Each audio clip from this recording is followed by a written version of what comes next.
Hey there, it's Ben Halsell here, and here in this tutorial, this very quick tutorial, we're going to have a look at how we replace the very first clip on our timeline.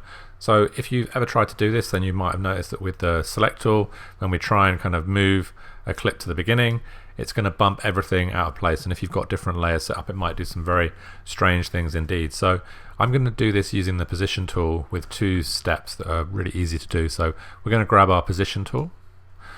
I'm going to select my first clip, and then I'm going to hold down the Alt key, duplicate that down, and now with this second clip, which is what I want to replace it with, but it could be any clip down the timeline, I can now move that back to the beginning, and everything in all my layers remains intact. So if I now drag this clip up here, I want to make sure it snaps to this edit point here, but with the position tool it will overwrite that second edit there. So people often say, why would I want to disable the magnetic timeline? And for me, that is one good example of where you might want to do that. We can see here that if I just come to that edit point, we've not left any weird gaps or flashes in there. So that's a quick tip on how to swap clips around without moving everything else on your timeline.